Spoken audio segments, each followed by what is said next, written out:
Welcome to Movie Recall. In today's video, we'll be going through the 2019 mystery science fiction film, The Room. It's time to recall. Let's get started. Turn on subtitles and spoilers ahead. Make sure to give this video a thumbs up and subscribe for more videos like these. A young couple, Matt and Kate, move into their new home in upstate New York. Both of them enjoy the early times of being a young married couple as they start anew. Their new house requires renovations and repairs here and there, so they start to work around it. Upon organizing the kitchen, Kate sees a dead bird inside a cabinet and goes outside to bury it. She gets distracted by Matt, who talks to her from the window and looks back to see the bird disappear. While throwing away stuff that came with the house, Matt notices something weird in the wall, so he tears the wallpaper to see it better. In there, he uncovers a large door with a weird keyhole. In an attempt to unlock the door, he rummages through the pile of old stuff and finds the key. Matt inserts it into the keyhole and immediately calls Kate to tell her about it. They open the door together, and the lights in the hallway suddenly flicker. Matt calls the power company to report the problem, and Kate senses something weird about the room, so she follows him. The following day, an operator from the power company arrives to inspect the cause of the surges. To his surprise, the wires in the basement are ancient and intertwined in such a weird-looking way. When Matt asks if he can do anything about it, the operator says that he's never seen anything like it. Before the operator leaves, he tells Matt about the home's previous owners who got murdered inside the house. Upon hearing the shocking news, he immediately does his research about it. In an old news article, Matt learns that the couple who died are named Paul and Madeline Schaefer. Moreover, the identity of the suspect remains unknown and is aliased as John Doe. Matt, being an artist, tries to draw John Doe's face on his sketchpad and takes a break from it inside the mysterious room. He finishes a bottle of liquor and wishes that he could have another bottle to himself. The lamp flickers and, to his surprise, another bottle appears. Matt examines the bottle and realizes that the room can grant wishes. Kate wakes up to the sound of flickering lights in the living room and goes upstairs to check on Matt. Inside the room, she finds him far beyond excited as space is filled with new stuff. Matt happily shows Kate an authentic Van Gogh painting and explains that the room can grant any material wish. Thinking that it's one of Matt's pranks, Kate laughs it off but realizes that her husband is serious. She tests his theory and asks for $1,000. Matt rummages around the whole room and finally picks up the money Kate wished for. Still skeptical, she asks for $1 million, and just like that, they're millionaires. However, Kate finds it scary and walks out. Matt persuades her that they should have fun with it. The couple spends the whole day wishing their life away. Clothes, champagne, art, and money are just one wish within their reach. Matt and Kate's happiness are beyond compare as they drown themselves in expensive things. At the end of the night, Kate questions how the room manages to grant their wishes, but Matt tells her not to worry about it. For the following days, their fun and lavishness knows no bounds. Every time they make a wish, lights flicker, and so does the power source in the basement. They celebrate their overnight wealth by partying together inside the room with drinks and gifts. However, the fun and action do not last long. Kate wakes up the following morning feeling empty as the material things fail to fill a void inside her. Matt gets concerned about it and surprises her with a crib, hinting that they should try to have a baby. Contrary to his expectations, Kate gets upset about the surprise as she already had 2 miscarriages and storms out of the house. Later, Kate returns inside and spontaneously wishes for a child inside the mysterious room. As Matt learns about it, he gets mad that she did not consult him before wishing for a baby.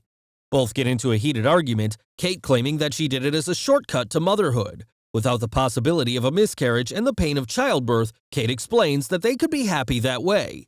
Matt is utterly against the idea and urges Kate to bring the baby back to the room to wish for the child's disappearance. At that moment, the couple enters the room, but Kate tearfully refuses to give up the baby. Instead, she hands the baby over to Matt, but he could not carry out the deed as well. He could not get himself to wish for the baby to disappear and returns it to his wife before walking away. Eventually, both of them decide to keep the baby and they become parents overnight. While on his desk, Matt spots his unfinished drawing of John Doe and does more research about the incident that happened decades ago. He learns that the suspected murderer is still alive in a psychiatric hospital. In another archived news article, John Doe says the room made him do it. Not long after, Matt drives to the psychiatric institution to meet with John in person and ask about the room. At his arrival, a nurse warns Matt that no one has visited John in 45 years except for news reporters, so Matt enlists himself as one. Finally, Matt comes face to face with a much older John and starts questioning him about the house, especially the mysterious room. Displaying a sinister smile on his face, John tells Matt that he has been waiting for this moment for a long time. When Matt asks John why he killed the Schaefers, John tells him that it was the only way. John brushes off the topic and instructs Matt to leave the house instead. He warns the young man to do it as soon as possible before it's too late. Before leaving, John says, "The only thing more dangerous than a person who can't get what they want is the person who gets whatever they want." Matt stops by a gas station on the way home, but to his surprise, his cash turns to dust. Because of this, he rushes home and throws away the remaining money in the room to see if it'll turn out the same. Then he tries to bring the Van Gogh painting by the door, confirming his theory that they cannot bring the things outside or else it will turn to dust. In a fit of rage, Matt breaks the walls to know the mystery behind the room, but to no avail. He only sees the intertwined sets of wires that are too difficult to track. Matt then tears a wallpaper and discovers a map of the house with guides of the connected wires. Meanwhile, Kate brings the baby outside, but Matt stops her, warning her that it isn't safe. He doesn't tell his wife the real reason why they shouldn't bring the child outside. Not long after, the baby screams uncontrollably as if it's in pain. While hearing it, Matt has second thoughts about helping Kate and the baby, but he eventually comes to the rescue. Outdoors, the baby mysteriously ages to a young child in a matter of seconds. Once they re-enter the house, the couple could not believe what is in front of them while looking at the grown boy. Later that day, Matt reveals that the room can grant anything that their heart desires, but under the condition that they cannot bring it outside. If they do, the thing ages and turns to dust. Kate replies that a baby is not a thing and is unaccepting that she cannot bring their son outside. She becomes fond of the boy who she claims to be her son and names him Shane. For the next few days, Kate homeschools Shane and explains that he cannot leave home because of the dangerous germs outside. One day, Shane becomes impatient while Kate teaches him how to read, causing him to throw a tantrum. His whole life, Shane has never experienced how it is to be outside. All he's ever known is the walls of the home he can never leave. Later, Kate receives a package outside and locks the door whenever she goes in and out. She gives the package to Matt, who ordered it, and unboxes a brand new gun. Unfortunately, Kate leaves the front door unlocked and completely forgets about it. While she's busy playing the piano, Shane sneakily makes his way to the front door and opens it unnoticed. He sticks his hand outside and feels the fresh breeze, deeply curious about the outdoors. Suddenly, Kate notices it and rushes to her son angrily. She embraces Shane, relieved that he is safe and unharmed. To prevent Shane from sneaking out, the couple decides to block every window with planks of wood. That night, Kate wakes up to Shane beside her bed, asking if he could sleep beside her. The boy tells his mother that he wants to be with her forever, making Kate hold him closer. However, her words fail to bring ease to Shane's mind as he still looks worried. Matt spends the next few days practicing how to shoot with his newly purchased weapon. He then comes back home and sees Shane playing with a snow globe inside his art studio. Strictly, he orders Shane to leave immediately, causing the boy to drop his snow globe. Until now, Matt has not accepted Shane as his son and acts coldly towards him. Not long after, Kate comes in and argues about Matt not acting fatherly towards their son. At nightfall, Shane walks around the house and sees a map that leads to the basement. He sees the big power source with the intertwined wires and eventually ends up in the room. Throughout the night, lights flicker around the house, but Matt and Kate do not notice it at all. When Matt wakes up, he sees a new snow globe beside him and the broken one from a distance. He immediately wakes his wife up upon noticing the flickering lights, already having an idea of what's causing it. The couple enters the room, and to their surprise, Shane made an outdoor area inside it. The room that once had 4 corners is now just a vast forest where Shane enjoys building a snowman. Kate is completely mesmerized by the world her son has created for himself and joins in with his fun. On the other hand, Matt is enraged and grabs Shane by the arm to bring him back inside. The incident causes the couple to argue whether or not to permit Shane to enter the room and play.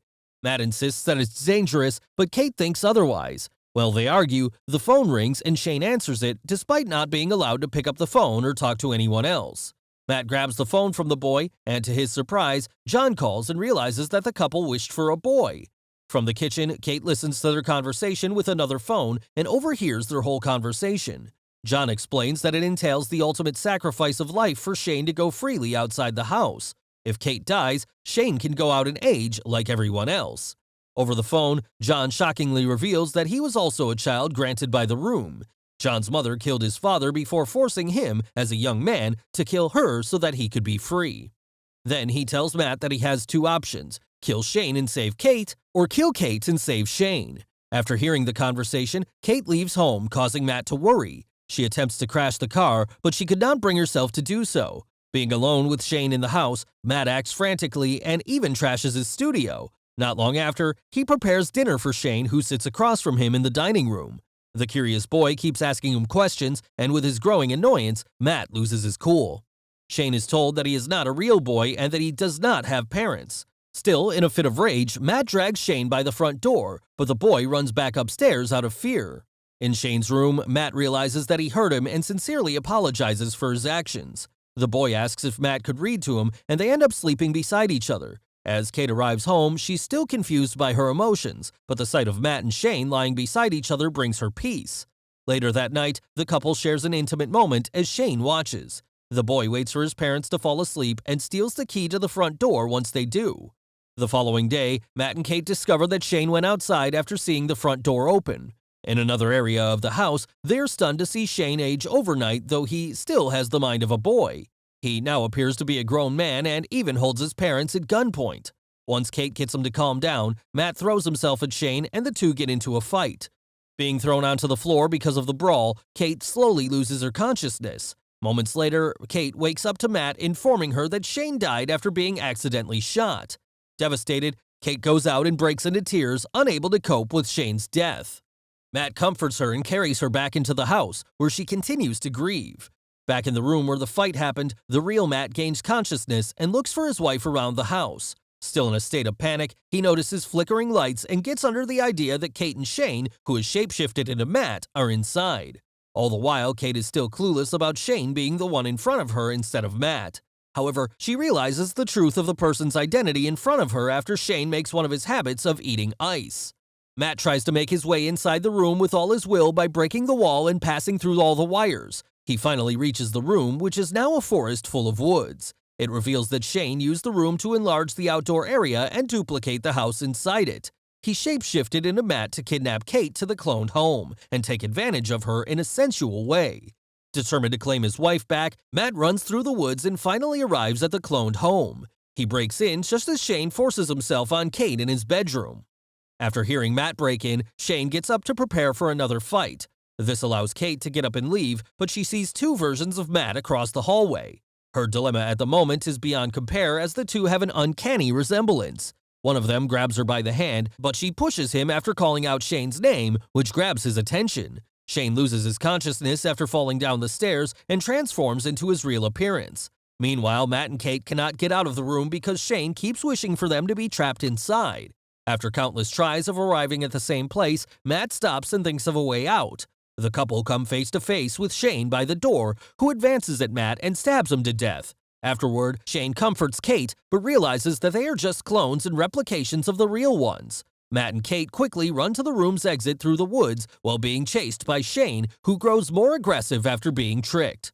At the real home, Shane attacks Matt but is pulled with him outside. Realizing that it'll cost his life, Shane runs back to the door, but Kate immediately closes it before he could get inside. Shane screams "Mommy" while Kate looks at him as he ages into an elderly man. He walks slowly as his body decays and eventually turns to dust. Despite his faults, Kate still cries over his body, having spent a significant amount of time with him as her son.